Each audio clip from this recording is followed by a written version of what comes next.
Third edition of the MMA Gambling Podcast on the Sports Gambling Podcast Network is brought to you by Underdog. Underdog's got a brand new offer for new customers. Play just $5 and get $50 in bonus funds when you sign up with SGPN.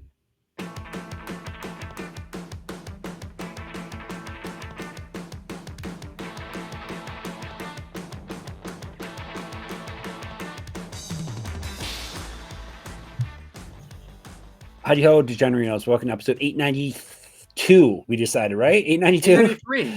893 of the MMA Gambling Podcast and the Sports Gambling Podcast Network, dedicated to sexy piano lady who keeps our Discord jumping.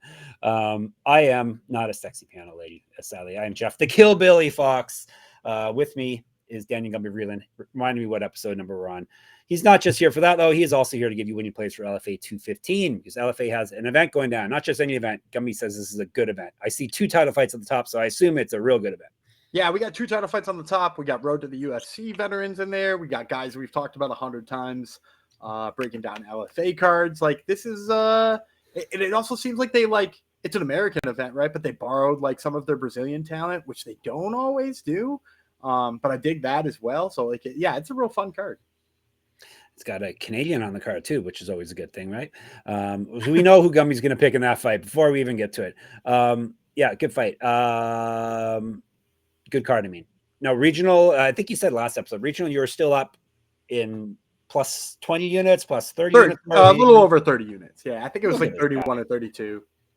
Which is good enough for everyone except that one person. We haven't heard from him for a while, though. Whoever that guy was. Maybe we hear from him now. And he I think I want to give a shout out to everybody who talked shit to him in the comments. Yeah, that's true. Everyone, we don't have to defend ourselves. It's good. There's plenty of other people taking care of us. There was clearly one of his burner accounts that would write like an essay in his defense. Yes. But everybody else was just like, dude, shut up. And, that's what I love about our fans. Is that yes, exactly. They'll tell idiots to shut up. They'll tell idiots to shut up. That's what we like. That's what we like about you people. All right, we should probably dive into. We're dropping. If you didn't listen to last episode, we're dropping 7 episodes this week because next week is very, very quiet. So we're only doing 3 next week, and this week is jam packed with stuff. So we should start talking. Give you some more winning plays. After I remind you, if you haven't already, download the SGPN app for all of our picks and podcasts for free in one convenient place. SGPN app wherever you get your apps. Let's dive into LFA 215. We already told you it's going to be a good event. It's Miranda versus Barzilay. It's going down in Ventura, California, August the 22nd. San Miguel Hall, Ventura, California. Friday night, 7 p.m. start time. 10 fights in a cage. Sadly, it's not in a moat with piranha surrounding it or anything cool like that, or a dog cage match or anything like that. So we'll have to stick with the cage here. Emery's kicking things off. I think we've spoken about both of these guys before. These are bantamweights. Arnold Jimenez, or is it Jimenez? Even though he's American. It's Jimenez. Probably Jimenez. I don't know Rafael. any Jimenezes. You like to try Jimenez. It's true. I have never met a single person who's, and there are definitely people out there, but you really like to try the Jimenez. You know any Nuyans? No, I don't know any Nugent. It's Win and Jimenez. Do you know any Cormiers? You know some Cormiers. I know plenty of Cormiers. Yeah. At least one Cormier. I had a college professor whose last name was Cormier. There you go. Arnold Jimenez versus Rafael do Nascimento. I know how to say the Brazilian names every time. They're fighting at bantamweight, 3 5-minute rounds. No odds yet for LFA. The books, we're ahead of the books as per usual. The books want to see what side Gumby falls on first.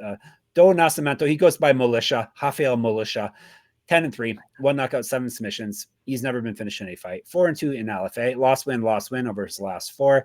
He won his last bout via submission. He's fought at 145, 2013 pro MMA debut. Jimenez, 12-3 with 3 submissions. He's been submitted once. He owes us some finishes, this man. 1-2 in LFA. He's won 4 straight and 10 of 11. He's not lost since August 2022. He's regional champ. He's fought at 145. 2015 pro MMA debut. He's 2 inches taller than Do Nascimento. He's 2 years younger. Yeah, I think Jimenez is going to be a slight dog here. My guess is like the plus 120, like negative 150 on Do Nascimento. And I'm going to go with the favorite here. Do Nascimento is a guy whose jiu-jitsu is just like, it's insane, man. Like, he's coming off of a fight where when it hit the mat, He went for a leg lock. The guy turned appropriate lock. He turned it into a calf slicer, got like an immediate tap. You know, like the Charles Oliveira on Erick Wisely tap on the calf slicer. Of course, everybody remembers that fight. Who doesn't remember? I can't say I remember because people have yelled at me before when I say I remember something. Because they know I don't, so I won't even pretend to remember that. Go ahead. Yeah, so it's the same submission that he got Erick Wisely. You know, so like nasty level of jiu-jitsu. His wrestling's good. He's fast enough on the feet.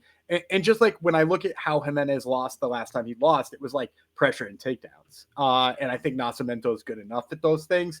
The other thing I really don't like about Jimenez in terms of like his potential is like it seems like it takes him a long time to figure out the range. He's like accidentally clashing into the clinch sometimes. Sometimes he's throwing jabs that come up 6 inches short. It just feels like it takes him a long time to feel things out. And with this wild and forward pressure-filled game that Don Nascimento brings, like I don't think Jimenez has the time to figure out what's going to happen here. So I think Don Nascimento gets all over him. I think he beats him up. And I think the jiu-jitsu winds up the difference maker. So I'll take Don Nascimento, most likely a small favorite. All right, militia. We're going with the militia. Yeah, he's got that metal militia tattoo too. I know I mention that every time we break down one of his I'm sure that's aged well, hasn't it? So good. Yeah. MMA t-shirt brands, dude. They're great. Exactly. Silver Star. Silver Star used to sponsor my pick'em contest decades ago. Yeah. Silver Star was one of the ones too. Yeah. The market got flooded and then they all went away. Yeah. We are going to 145 now. Chris Mecate from the United States. Erick Visconde from Brazil. 3 5-minute rounds. Break her down by telling you about Visconde first. Sabugo Cobb, like corn on the cob.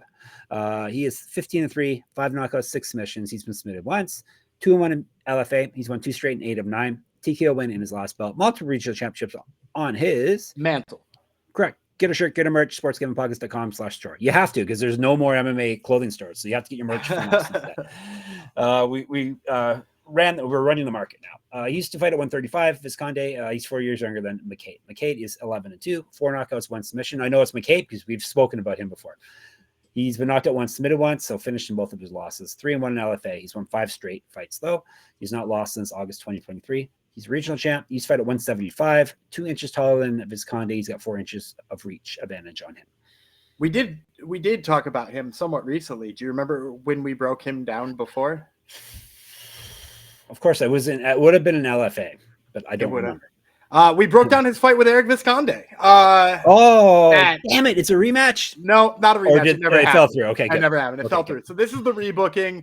You can go back and you can listen to our LFA 212 preview if you want a more in-depth breakdown of this fight. But the bottom line is I like Erick Visconde as a slight underdog.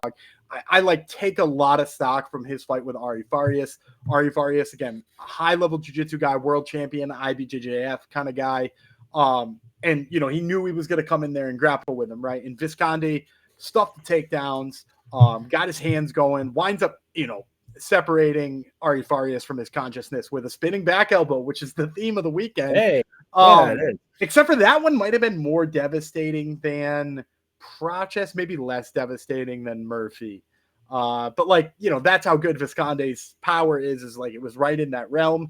And like he's got power in other ways too. Like he does a really good job of slipping jabs and then like cracking you really hard. And like I really love the power of Visconde. And on the other hand, Mecate, like he's got some nice striking, but like he's got forward pressure without jabs. It's like he comes forward, and if he just stuck a jab out there, he'd keep other people at bay better. And like he definitely needs to against a guy who's got this level of power. I also like his wrestling, but he just like he forgets to, I think. Like he just chooses not to very often. And then probably the part that I like the least about him fighting Visconde is like he's a guy who moves forward, use a jab, and then sometimes he just leads with like a naked low leg kick, and it's like he's right there to be countered. Like he's right there to get cracked. And against a guy with this kind of power, you only make that mistake once. So my guess is plus 135, plus 140 range, and I like him as a dog here. We'll take it. We'll take any kind of dog money we can get. All right. We got 2 winning plays for you already. More to come after I remind you that we are brought to you by mybookie.ag. MyBookie is your place to bet in every sport, including MLB, WNBA golf, and of course, football futures. MyBookie accepts customers from a ton of locations. They have easy deposit, lightning fast payouts using crypto. Check out the LFA lines there once they drop. And when you do head to mybookie.ag, make sure you sign up with our promo code MMASGPN. That way you get 100% deposit match up to $1,000. Terms and conditions apply. That's mybookie.ag, promo code MMA, SGPN. And Rhythm's power trends are now called smart signals. Rhythm continues to crush it with smart signals, essentially the best of what their house model has to offer. These are AI detected patterns where Rhythm's model has consistently won and has a high ROI. For example, a strikeout prop that wins 59% of the time when the line and win probability hit a certain range.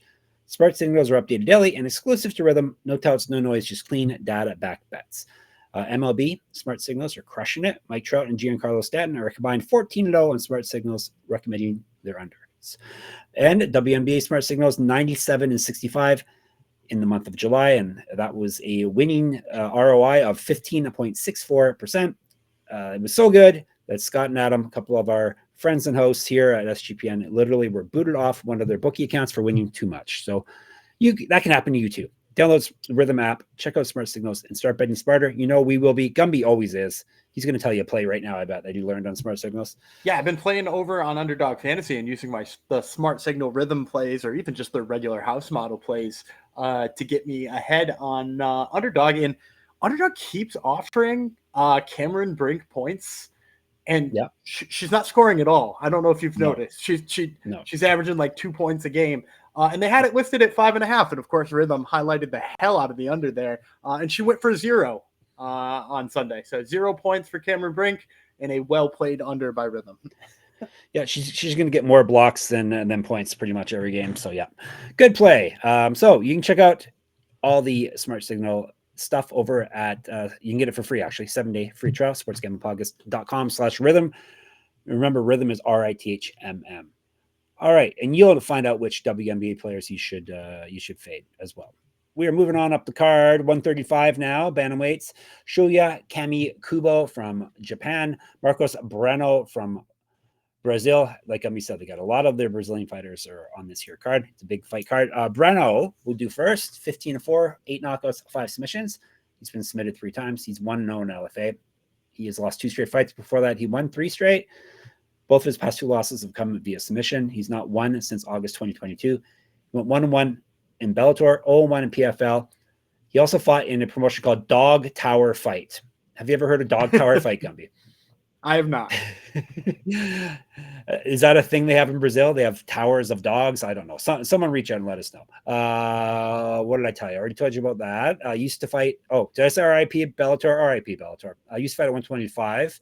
Breno did 2015 Pro MMA debut. He's 2 years younger than Kamikubo, an inch taller. Kamikubo Stealth is the nickname. 15-2-1, 3 knockouts, 5 submissions. He's never been finished himself. 1-0 in LFA. Oh, he's durable. 1-0 in LFA. He's won 2 straight, both via submission. He's not lost since August 2023. 1-1 in the road to UFC. Do you remember who he fought? Who beat him? Who he beat? I don't remember who beat him, but I remember him looking very lackluster when it came to his wrestling, which is going to be part of my breakdown in about 4 seconds. Oh, okay. Let me see who he fought, because I don't remember if Gummy doesn't remember. He fought... Oh, actually, it was Road to UFC he fought. I was thinking it was Contender Series. Yes, he fought Road to UFC, so I definitely don't remember. And it doesn't matter at this point. 6-0 1 championship. That's more important, because that's the biggest promotion in the world. He's fought at 145 and 155. 2014 Pro MMA debut. 1-0 as a pro grappler. All right, dump on his wrestling, Gumby. So I think Kamikubo is going to come in here as a massive favorite. He's got the resume. Everybody was talking about this dude's wrestling before he came to Road to the UFC, and it proved to not be all that great. His wrestling was all right. But then also when he couldn't wrestle, he looked like a fish out of water. Have the striking side of things down. He's a really one-dimensional fighter, in my opinion, at this point in time. And I know you just got done telling me that Marcos Breno is on a 2-fight losing streak, right? And I think he's lost by submission in back-to-back fights, which is which is why I think he will be like a plus 400, plus 450 kind of underdog here. And I'm still taking him because those losses came from Rafael Stotts and Danny Sabatello, who this is the second day. Hey, Danny Sabatello again. Second day in a row we've talked about. But those are the guys he lost to. And if you go back and you watch the beginning of the fight with Rafael Stotts, he stuffs all of Stotts' early takedowns, forces him to box with them, hurts him on the feet, wobbles him, and granted, ultimately, Stotts. It's a former Bellator champion who was at the top of the bantamweight division for quite some time. But like Breno stuffed him, boxed with him, and like eventually ran out of gas. But like Kamikubo is 20 steps behind Rafael Stotts when it comes to his striking, right? Like he's probably only 2 steps behind when it comes to his wrestling, but he's 200 steps behind when it comes to his striking. So like if Breno can just stuff 1 takedown early, 2 takedowns early, and force Kamikubo to throw hands with him, we are going to see a levels kind of fight here with Breno on the feet. And look, I'm telling you, tight hooks. He works the body as equally as the head. He's deceptive on his way in. Like he does one of those. He's one of those guys who throws the hooks, but he throws it with like a hesitation to it. So like he winds up on it, gets the guy to throw it up, and then he throws around it. Like I love what this guy does on the feet, and the speed is there. Now, again, the grappling defense has been kind of iffy, which is, of course, what we worry about with Kamikubo. But I think the wrestling defense is good enough that he forces him to box. All right, there you go. Dog Tower fight for life. It's defunct now, sadly, but he's still fighting in their honor. R.I.P. Dog Tower. Breno is hopefully a bigger. Let's see what the typologists say. Hopefully it's got to be 98%. Yeah, 10% for Breno, so not quite that wide, but yes, pretty wide though. Still, that should be a good number. You would hope, at the very least, it's a good number on the board here. All right, we're moving on up. We are to our first championship fight. This is for the LFA flyweight championship. Eduardo Henrique from Brazil. Devon Lozej. Is it Lozej? Lozej. I should know he's Canadian. I think it's Lozej. Lozej. That's probably makes sense. Lozej. Lozej. All right, let's break it down. The challenger, Lozej, the Dream, is 8-2, 3 knockouts, 2 submissions. He's never been finished himself. He's won 3-0 in LFA. He's won 6 straight and 8 of 9. TKO win in his last bout. Has not lost since December 2022. He's regional champion. He's fought at 135, 3 inches taller than Henrique. Henrique is Chapelin, 13-2, 6 knockouts, 4 submissions. He's been submitted once. Durable guy. 3-1 in LFA. He's the champion. He's defended the title once. So it actually was a title unification bout, but I consider that a defense. There's currently an interim title in the division too. Again. Yeah. Interesting. He's won 3 straight and 8 of 9, 2 straight wins via TKO. He's not fought since August 2024, so I guess I would explain the interim. He's not lost. No, he has fought since then. He just fought really? in the Ultimate Fighter house. Yeah. Okay, right. Yeah. He was in the Ultimate Fighter. How do you do in the Ultimate Fighter again? He got beat in the very first fight by eventual champion Joseph Morales. He's 0-1 in the Ultimate Fighter. Boy, Morales looked good this weekend. Holy jeez. To our chagrin, he looked good against Chapel. He looked good against Chapelin too. Yep. So he hasn't lost an official fight though since July 2022. He's fought at 135, 2015 pro MMA debut. He's 2 years younger than Lozej. So I'm fading the Canadian. I'll go Eduardo Henrique. I think he's the champ. He is coming off that loss on the Ultimate Fighter, so maybe that helps bring the number down a little bit. We'll say like -225. And I'd like Henrique at that number. The game plan for him is obvious. Sprawl, stay on your feet, box him up. He's really patient on the feet. Sometimes it looks like he's almost being lazy with his striking, but then when he explodes, he's like very dangerous, hurts people a lot. With Lozej, nice little 1-2. He throws some low leg kicks. Clearly, I think his path to victory is usually on the mat. He doesn't always go to it early, but he has been going into it more and more. But I just look 2 fights ago, the level of competition here is so different, right? Because Henrique went out there and beat Igor Serkiera, who's like an absolute beast. He took the title off of Cody Davis, who's a guy who I've always liked. Lozej is fought like Nate Smith, nasty Nate Smith, and who's an 8-5 journeyman or something like that. And even in that fight, Lozej shot the takedowns and didn't get him. And then Henrique sprawled and brawled on Cody Davis. I think he did give a takedown to Cody Davis, but he largely sprawled and brawled on him and beat him up. So for me, Lozej has some striking. He's just not nearly as fast, doesn't put the combinations together as well, certainly doesn't have the power that Henrique has. He's got wrestling. He's definitely got an advantage in the wrestling, but I don't think it's enough to get Henrique consistently down to win this fight. And then as a result, I just kind of picked the more powerful, fast guy if this fight's going to largely take place on the feet. All right, there you go. Another winning play.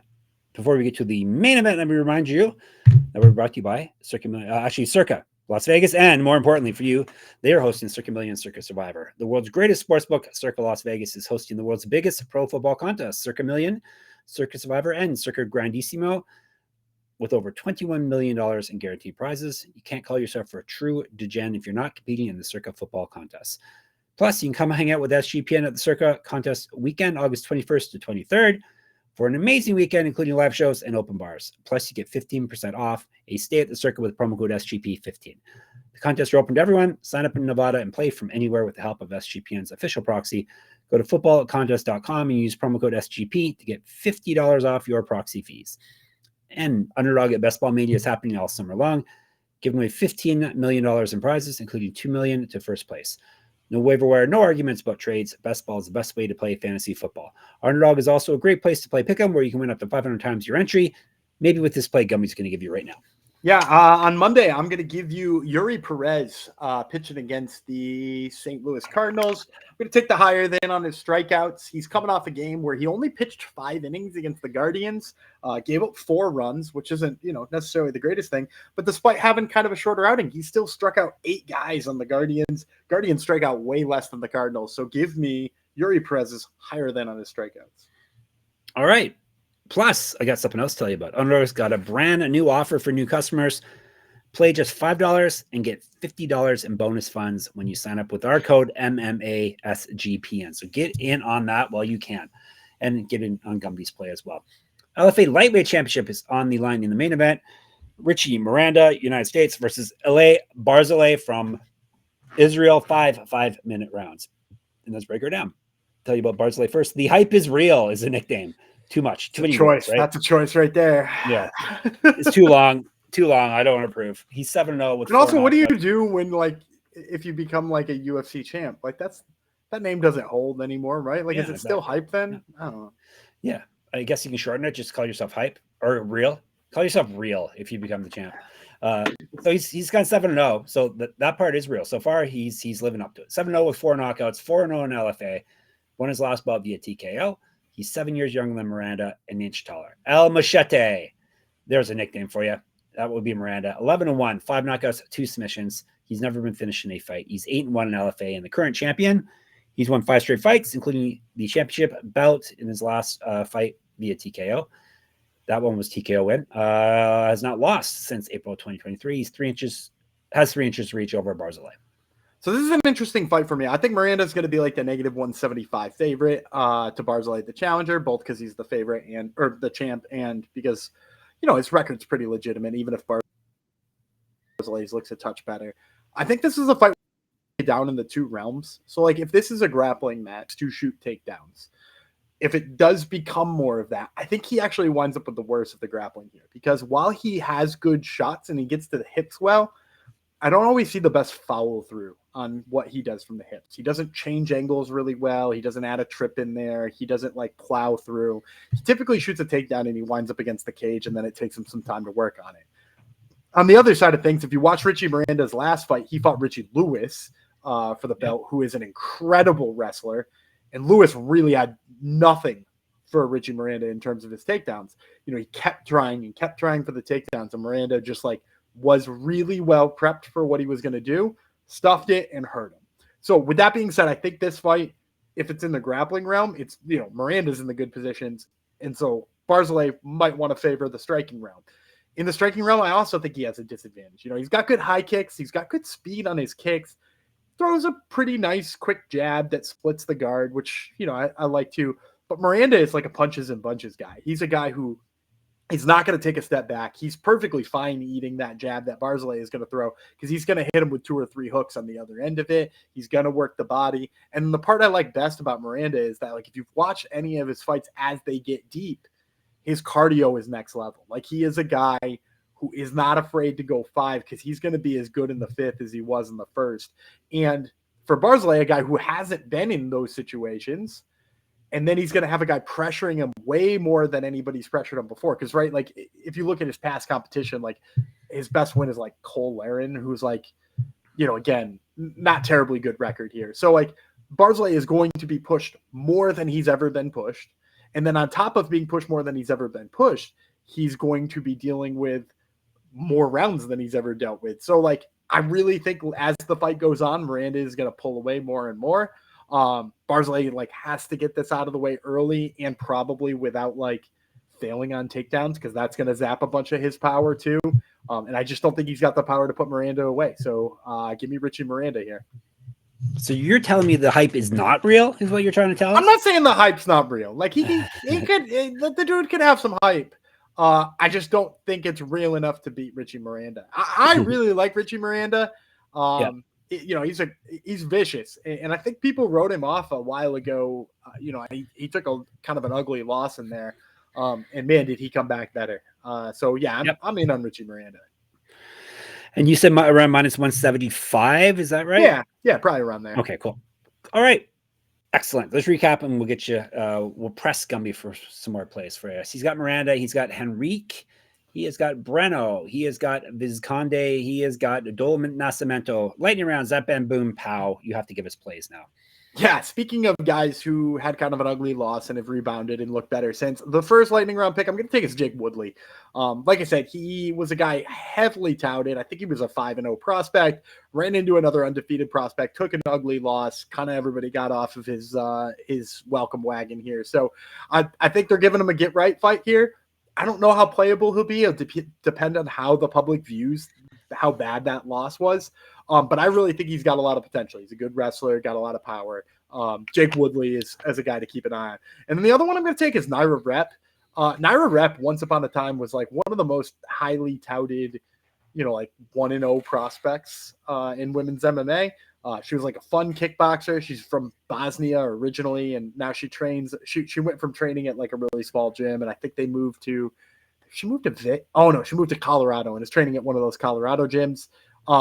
I expected her to do big things, and then she ran into Shannon Clark, which isn't good for anybody except for UniSC Dubend.